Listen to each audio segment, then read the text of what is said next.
آج میں 25ویں سپارے سے سورہ زخرف ہے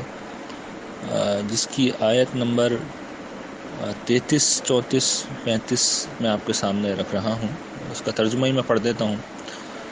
اللہ تعالیٰ ارشاد فرماتے ہیں کہ اگر یہ بات نہ ہوتی کہ لوگ ایک ہی ڈگر پر چل پڑیں گے، مطلب یہ کہ سب لوگ کفر کی راہ اختیار کر لیں گے، تو جو لوگ خدائے رحمان کے منکر ہیں ہم ان کے گھروں کی چھتیں چاندی کی کر دیتے اور زینے بھی جن پر وہ چڑھتے، اور ان کے گھروں کے دروازے اور ان کے تخت بھی جن پر وہ ٹیک لگا کر بیٹھتے ہیں اور سونے کی بھی کر دیتے۔ اور پھر اللہ تعالیٰ فرماتے ہیں یہ چیزیں تو بس دنیا کی زندگی کی متاع ہیں، ذالک لما متاع الحیات الدنیا والآخرۃ عند ربک للمتقین، اور آخرت تیرے رب کے پاس، تیرے رب کے نزدیک متقیوں کے لیے ہی ہے۔ یہ آیت اس بات کا ایک بیان ہے اور علامتی بیان ہے کہ یہ دنیا جس کے اوپر ہم مرے جاتے ہیں، ریچھتے ہیں، اللہ کے نزدیک کیا حیثیت رکھتی ہے۔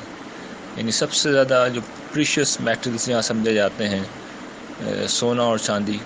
جو دولت مندی کی علامت رہے ہیں ہر دور میں، جو شان و شوکت اور عظمت کی علامت رہے ہیں، جو حکومت و اقتدار کی علامت رہے ہیں،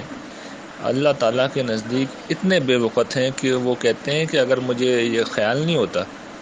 اور میرا علم میں یہ بات یقیناً ہے اس کے علم میں، کہ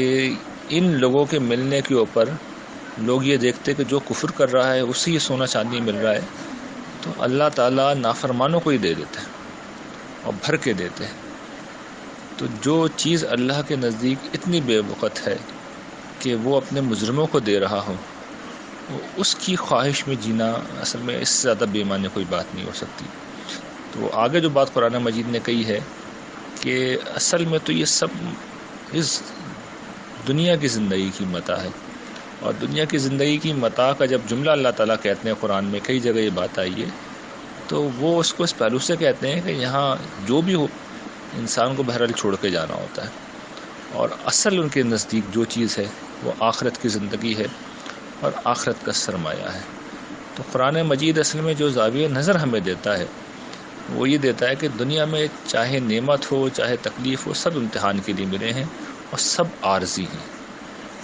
اصل یہ آخرت ہے، وہاں جو ملے گا وہ بطور بدلہ ملے گا اور ابدی طور پہ ملے گا۔ تو یہ عزم ہمیں کرنا چاہیے کہ ہمیں اگر سونا چاندی جمع کرنا ہے تو انشاءاللہ آخرت کا کریں گے،